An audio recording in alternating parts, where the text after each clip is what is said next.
Bonjour à toutes et à tous, chers investisseurs CLF, pour cette vidéo du mois de mai, hein, cette unique vidéo du mois de mai, et je vous prie de m'en excuser.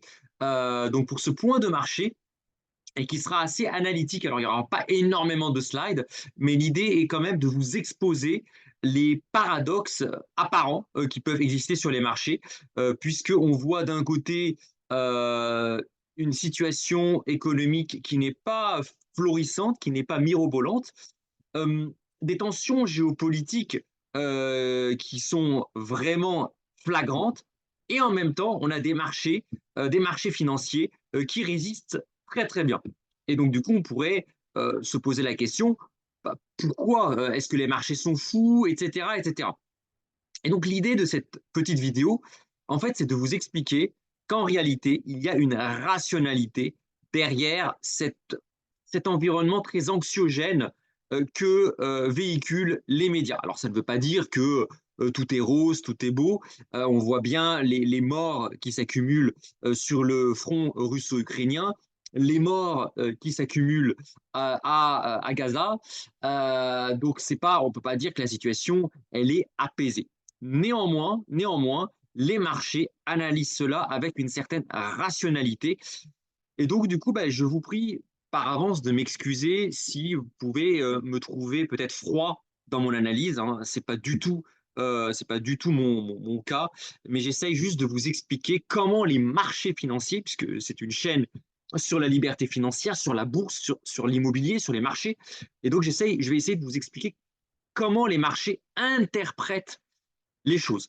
Donc, n'y voyez pas un discours désintéressé, froid, glacial, etc. Alors, on va commencer sans plus attendre. Alors, tac, donc, voilà. Alors, donc, le titre hein, de cette vidéo, des marchés plus logiques qu'en apparence. Alors tout d'abord, je vous prie de m'excuser pour ce retard hein, d'avoir publié cette vidéo. Plusieurs choses. Tout d'abord, je travaille beaucoup sur mon livre hein, qui rentre dans la dernière ligne droite avant l'édition. Donc j'ai pas mal travaillé avec mon éditeur, hein, JDH Édition, puisque le livre va être publié au sein de cette maison d'édition JDH Édition. Donc pas mal de travail d'aller-retour avec l'éditeur pour finaliser, pour fignoler cet ouvrage hein, qui sera assez conséquent puisqu'on devrait se situer entre 450 et 500 pages.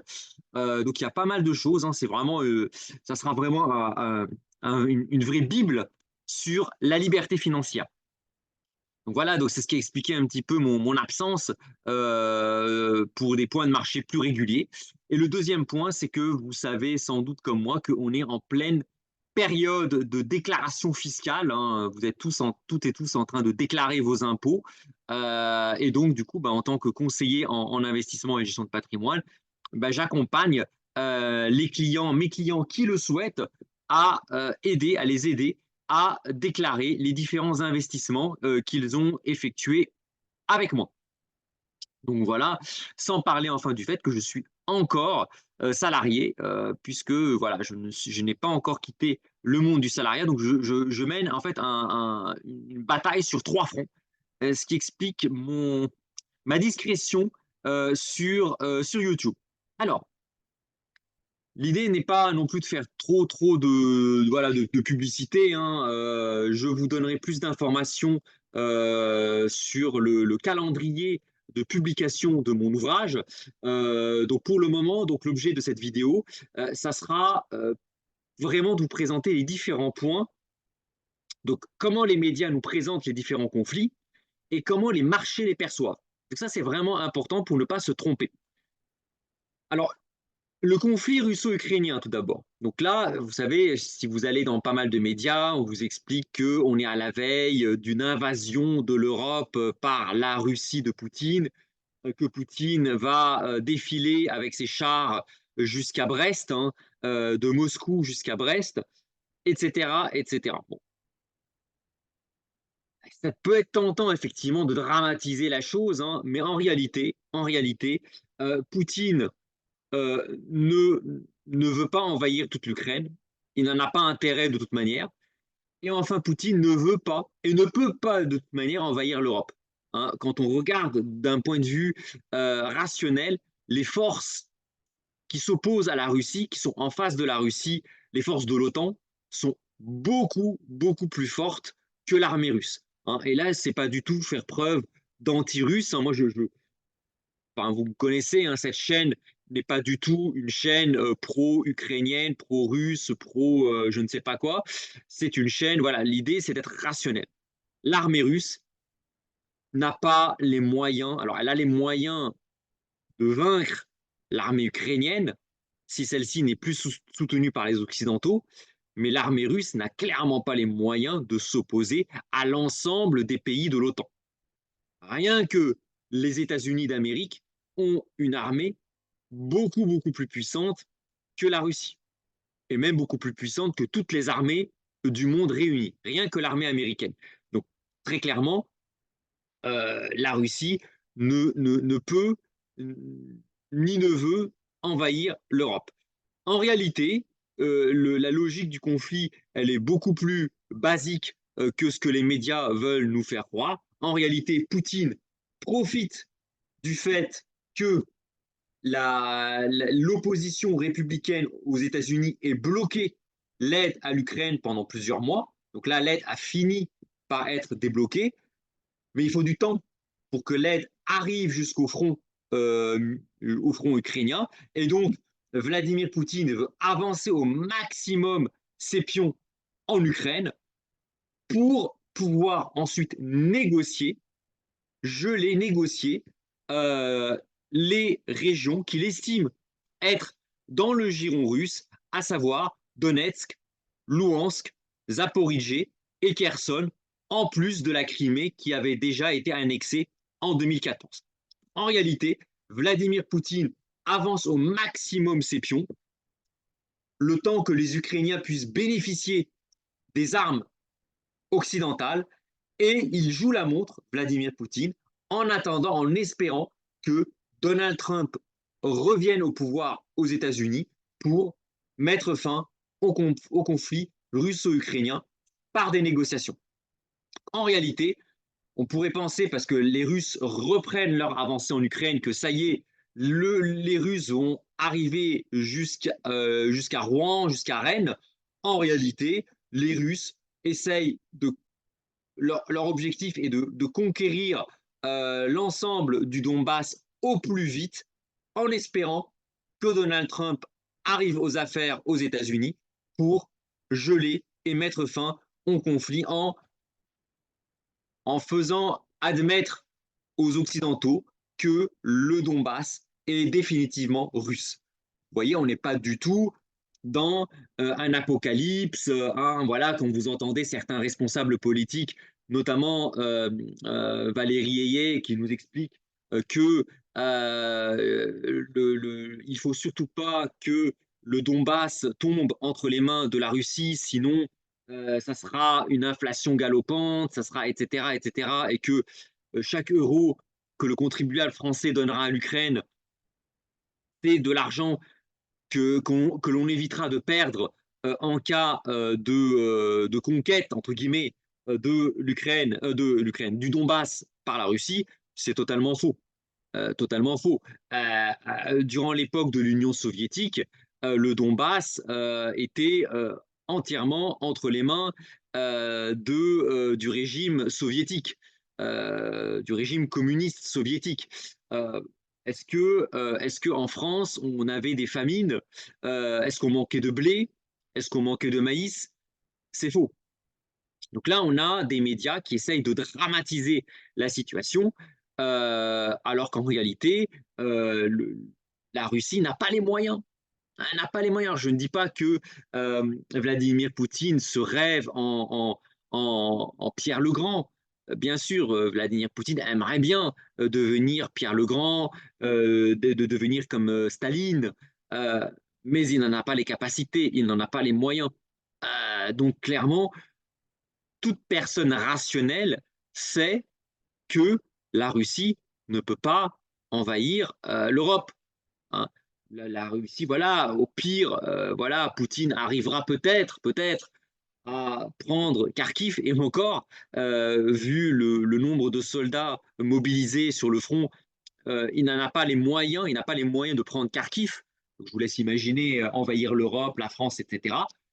L'objectif en fait de Vladimir Poutine, en réalité, est de fixer les troupes ukrainiennes au nord de l'Ukraine, donc dans la région de Kharkiv, pour pouvoir avancer au maximum dans le Donbass en attendant l'arrivée de Donald Trump, l'hypothétique arrivée de Donald Trump au pouvoir.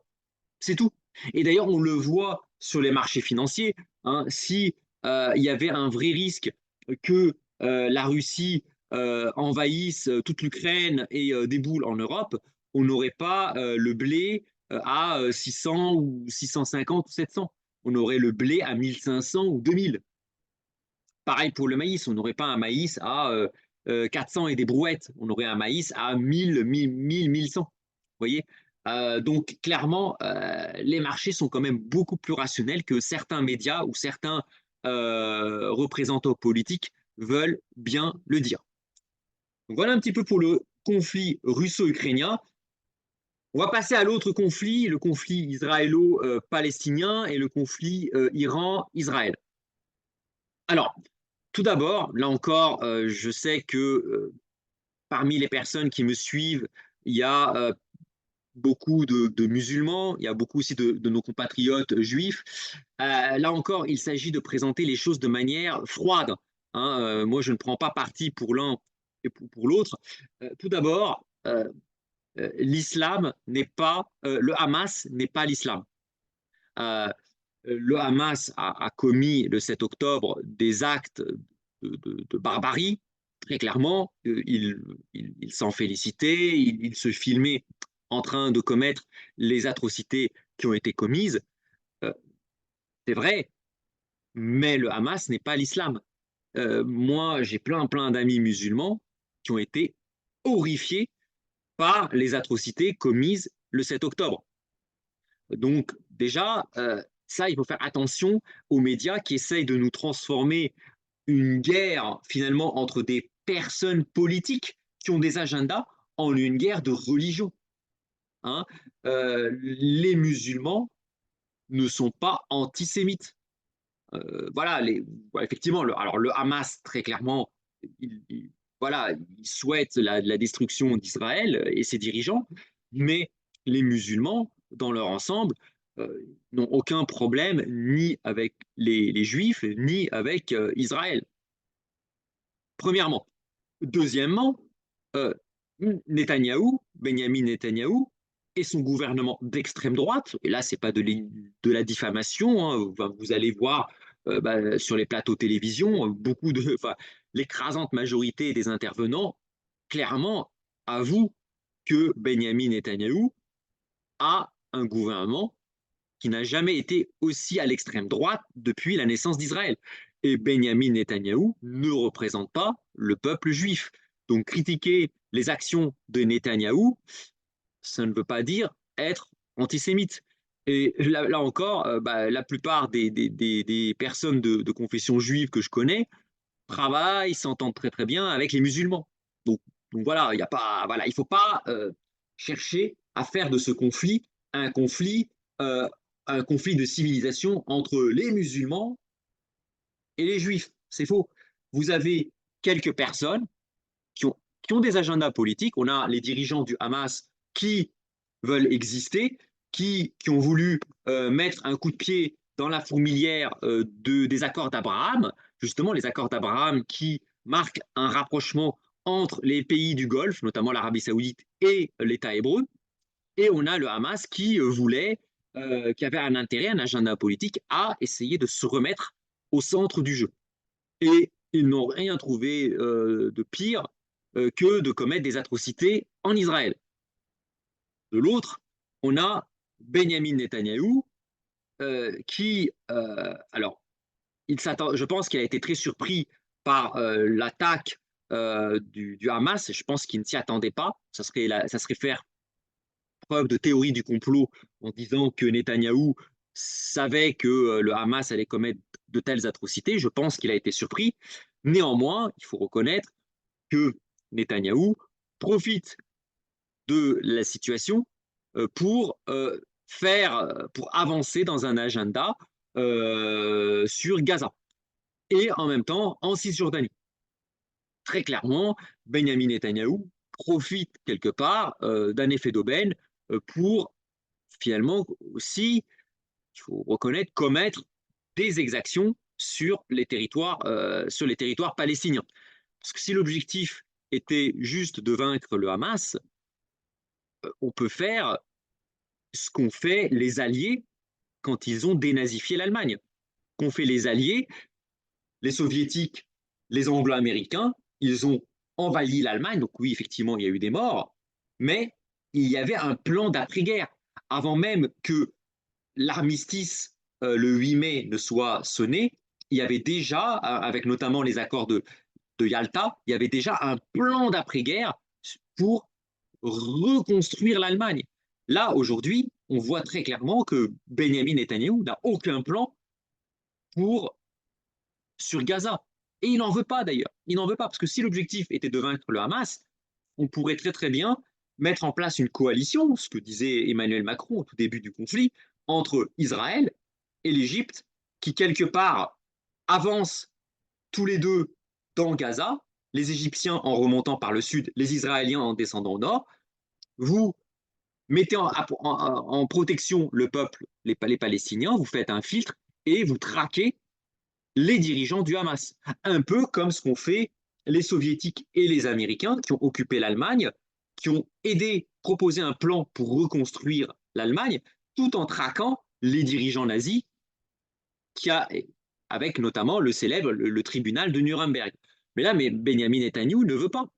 Il ne veut pas que ce soit avec Marwan Barghouti, avec une autorité palestinienne renforcée. Il ne veut pas.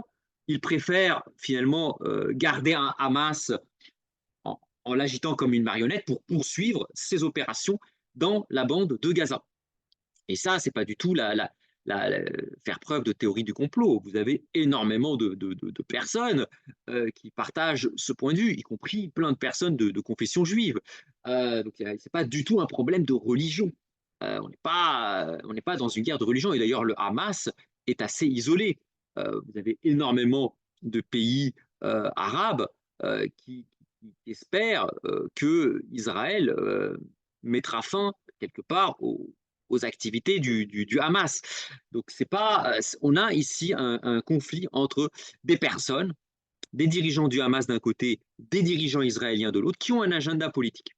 Et en réalité, en filigrane, le véritable adversaire, alors pas ennemi, mais adversaire que Benjamin Netanyahou souhaite faire tomber, c'est plus Joe Biden que Ismaïl, hein, le chef du Hamas. En réalité, Benjamin Netanyahou espère aller aux États-Unis, intervenir en pleine campagne présidentielle américaine au Congrès américain pour accuser Joe Biden de l'avoir trahi, d'avoir trahi Israël, afin de provoquer l'envolée, la victoire de Donald Trump. Parce que celui qui soutient, alors là encore, je ne vais pas parler d'Israël, celui qui soutient Benjamin Netanyahou, c'est pas tant Joe Biden, mais surtout Donald Trump. Donc on a un Benjamin Netanyahou qui essaye de se maintenir au pouvoir en prolongeant au maximum le conflit. Donc tant que le conflit continue, Benjamin Netanyahou ne peut tomber, hein, parce que je vous rappelle que Benjamin Netanyahou est poursuivi en Israël, il y a des poursuites contre lui, il y a des manifestations contre lui, il y a beaucoup de personnes qui réclament son départ, hein, notamment le chef de l'opposition, hein, Benny Gantz, qui est dans le gouvernement d'union nationale et qui a menacé de quitter ce gouvernement d'union nationale à partir du 8 juin. Dès lors que la coalition autour de Benjamin Netanyahou s'effondre, Benjamin Netanyahou ne peut rester au pouvoir et évidemment, il y a des menaces de poursuite contre lui. Je rappelle que Israël est une démocratie, peut-être même la seule démocratie du Proche et Moyen-Orient. Et donc Benjamin Netanyahou joue sa survie politique. Donc on est dans un jeu politique, ça. C'est plus un jeu politique entre des personnages comme Ismaïl, comme Mohamed Deif, comme Benjamin Netanyahou de l'autre, un jeu politique qu'une vraie guerre de religion. Donc, et ça, les marchés le voient très bien. C'est pour ça que les marchés ne se sont pas du tout, ne s'effondrent pas du tout. Parce que les marchés le voient. Alors, les médias présentent ça comme un conflit de civilisation. En réalité, c'est juste un conflit politique. Voilà. Et donc, évidemment, euh, c'est aussi le cas d'ailleurs, on le voit avec ce qui s'est passé entre l'Iran et Israël. Quand Israël a euh, détruit une partie, une annexe du consulat iranien en Syrie, donc pour détruire des chefs iraniens, les Iraniens devaient riposter. Alors, si les Iraniens ne ripostaient pas, c'était problématique pour eux, qui devaient riposter. Mais comment ils ont riposté? Quand on réfléchit, ils ont annoncé à l'avance qu'ils allaient riposter. Ils ont prévenu les États-Unis quasiment sur la date et l'heure à laquelle ils allaient envoyer leurs drones et leurs missiles. Et enfin, les missiles et les drones qu'ils ont utilisés, ils allaient à 200 km/h. Donc on était loin des missiles hypersoniques. Donc l'objectif était plus de faire dans le spectaculaire que de provoquer des destructions en Israël. Donc là encore, on a un jeu politique entre Netanyahou qui montre que l'Iran est très dangereux, que Israël a besoin de lui, de sa protection contre l'ennemi iranien, et des dirigeants iraniens qui ont besoin de faire un petit coup d'éclat aux yeux de leur population, de la rue arabe, pour montrer qu'ils sont les seuls à être capables de taper Israël. Et d'ailleurs, quand les Iraniens ont envoyé les missiles sur Israël, en réalité, le dôme de fer israélien n'a eu qu'une petite partie des missiles à intercepter. Le gros des missiles ont été interceptés d'abord par la défense jordanienne. On voit bien que ce n'est pas un conflit entre des musulmans et des juifs, puisque la Jordanie est un pays musulman à majorité palestinienne, et la Jordanie s'est érigée en rempart pour protéger Israël. Et ensuite, on a eu les Européens et les Américains qui ont intercepté une autre partie des missiles iraniens, lesquels, je rappelle, l'Iran avait prévenu les États-Unis qu'ils allaient envoyer des missiles. Donc tout cela, c'est un jeu politique et diplomatique destiné à asseoir le pouvoir des dirigeants, les dirigeants du Hamas, les dirigeants iraniens, les dirigeants israéliens, aux yeux de leurs opinions publiques respectives. On n'est pas du tout dans une guerre totale, on est plus dans un jeu. C'est un jeu. Au lieu de faire des Jeux olympiques, on a des jeux avec des missiles qui partent, mais en réalité, tout cela reste très maîtrisé. Alors évidemment, le nombre de morts augmente de manière dramatique à Gaza. C'est pas pour la population gazaoui, c'est loin d'être un jeu, c'est tragique ce qui se passe. Ce qui m'amène d'ailleurs on voit bien d'ailleurs la lucidité de la Cour pénale internationale qui a clairement attaqué, qui s'en est pris d'ailleurs aux personnes, à Mohamed Deif, à Ismaïl d'un côté et à Netanyahou et à Galan de l'autre. On voit bien que, on voit bien que Monsieur Khan de la Cour pénale internationale a compris que un peu ce côté mortifère de ces dirigeants politiques qui utilisent les populations pour finalement asseoir leur pouvoir. Donc on voit bien qu'on est plus dans une guerre politique que dans une guerre de religion. Euh, la seule chose qui est peut-être surprenante, d'ailleurs même l'avocat des otages israéliens retenus par le Hamas n'a pas été surpris que la Cour pénale internationale, que M. Khan demande au juge de la CPI d'émettre un mandat contre Netanyahou. Pourtant, c'est quand même l'avocat des otages israéliens détenus par le Hamas. Donc on voit bien que même lui estime que c'est normal que finalement les dirigeants israéliens, et à un moment ou à un autre, doivent rendre des comptes par rapport à ce qui se passe. Pourtant, ils représentent quand même les otages détenus par le Hamas. Là où c'est plus surprenant, et là je ne suis pas juriste, peut-être que vous avez la réponse, c'est pourquoi c'est le timing. Et là, je reprends encore les termes du, de l'avocat des otages israéliens.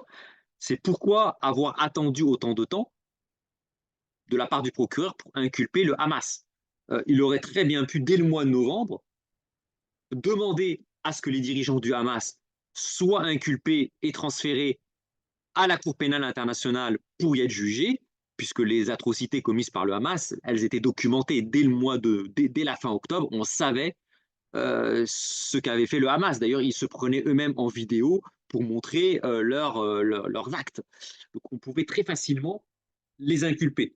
Alors qu'effectivement, il fallait attendre d'avoir plus de preuves pour effectivement voir ce qu'ont fait les dirigeants israéliens à Gaza. Donc c'est ça un petit peu qui est surprenant, c'est que les demandes de mandat d'arrêt soient émises en même temps, renvoyant dos à dos les dirigeants du Hamas avec les dirigeants israéliens. C'est ça un petit peu qui peut paraître peut-être plus surprenant. Bon, moi, je ne suis pas juriste. Est-ce que c'est un hasard? Est-ce que c'est délibéré? Ça, j'en sais rien. Je ne suis pas un expert géopolitique ou un expert du droit international. J'ai mes limites. Voilà, c'est un petit peu l'interrogation voilà, que l'on peut avoir.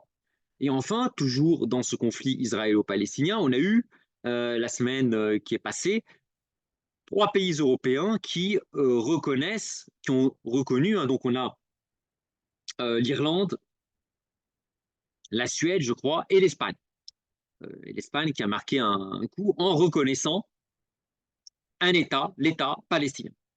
Donc là encore, on peut se dire qu'il y a, donc on voit, ça peut être surprenant parce que bon, bah, l'Espagne est plutôt un pays, on peut pas dire que ce soit un pays pro-musulman, l'Irlande, la Suède, c'est quand même des pays européens. Donc on pourrait se dire, bon, ils sont anti-israéliens, mais en réalité, le fait de reconnaître un État palestinien, alors ça porte certes un coup à Benjamin Netanyahou, un coup politique très dur à Benjamin Netanyahou, mais ça porte aussi un coup très dur au Hamas, aux dirigeants du Hamas. Parce que reconnaître l'existence d'un État palestinien, ça revient aussi à reconnaître, à légitimer l'État d'Israël, qui a le droit d'exister et de se défendre. Et donc ça, c'est quelque part un gros coup qu'envoient ces pays européens au Hamas, parce que le Hamas ne souhaite pas forcément la reconnaissance d'un État palestinien.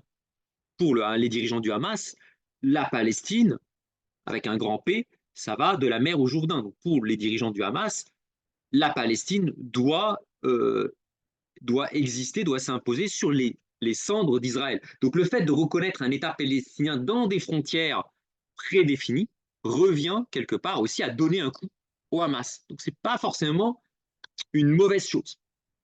Donc voilà, donc on a un jeu vraiment politique entre Netanyahou et son gouvernement, hein, Smotrich, Ben Gvir, les dirigeants du Hamas et les dirigeants iraniens qui sont contestés. Hein, les dirigeants du Hamas sont contestés par une grande partie des pays arabes et de la population palestinienne.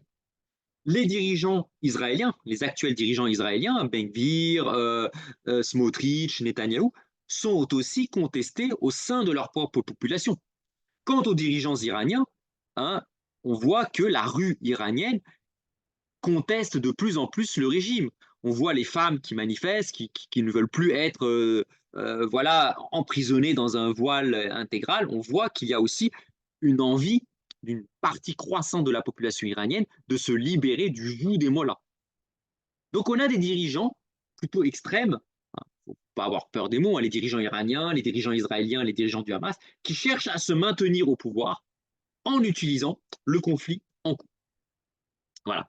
Et évidemment, cela amène à la quatrième partie qui est les élections américaines et européennes, où l'on voit effectivement les nationalistes européens qui quelque part se battent comme un seul homme pour défendre Netanyahou. Et on voit aussi Donald Trump qui profite pour justement, euh, on va dire, ériger Israël, enfin l'Israël de Benjamin Netanyahou en victime, non pas contre le Hamas, non pas contre les Palestiniens, mais contre Joe Biden. C'est-à-dire que Donald Trump utilise les manifestations qui ont lieu dans les universités américaines, non pas contre les manifestants en eux-mêmes, à la limite ça l'arrange, mais plutôt pour délégitimer Joe Biden, pour mettre Joe Biden dans un corner entre une partie de son électorat qui est, entre guillemets, pro-palestinien et la majorité du peuple américain qui est plutôt pro-israélien. Et donc Donald Trump joue là-dessus. Donc tout ça pour vous dire qu'on a un jeu politique qui est quand même assez complexe. Et ça, les marchés le voient très très bien. Les marchés le voient très très très bien. Donc ça, en réalité, c'est pour ça que les marchés ne s'effondrent pas. Les marchés ont compris le jeu politique en cours. C'est-à-dire qu'on a d'un côté des personnes, une coalition un peu hétéroclite qui ont un intérêt à ce que Donald Trump arrive au pouvoir. On a d'un côté Donald Trump qui, quelque part, porte la voix des, entre guillemets, des autocrates, des hommes, entre guillemets, forts, autocrates. On a Vladimir Poutine qui, clairement, joue la montre en espérant que Donald Trump arrive au pouvoir et gèle le conflit russo-ukrainien en accordant à la Russie les territoires en Ukraine qu'elle a conquis. D'un autre, Benjamin Netanyahou qui espère, qui attend Donald Trump comme le Messie pour pouvoir se maintenir au pouvoir et continuer les provocations au sein des pays voisins pour asseoir son pouvoir. Et de l'autre, paradoxalement, des dirigeants iraniens qui espèrent aussi que Donald Trump arrive au pouvoir pour, quelque part, montrer aux Iraniens, pour essayer de cristalliser l'opinion iranienne contre le, entre guillemets, le grand Satan américain. Et enfin, en Europe, on a les élections européennes, mais aussi en ligne de mire les élections présidentielles en France en 2027, des dirigeants Rassemblement national qui, quelque part, adoptent une position trumpiste. Donc, on a aujourd'hui, en réalité, le vrai conflit, c'est plus, on a plus, entre guillemets, une social-démocratie qui est incarnée, par exemple, en France par les socialistes de Raphaël Glucksmann et les macronistes, hein, qui représentent la social-démocratie. Aux États-Unis, on a Joe Biden. En Israël, on a quelque part les travaillistes, donc pas le Likoud, mais les travaillistes. À Gaza, Cisjordanie, on a l'autorité palestinienne. On a finalement toutes ces personnes quelque part qui convergent ensemble, hein.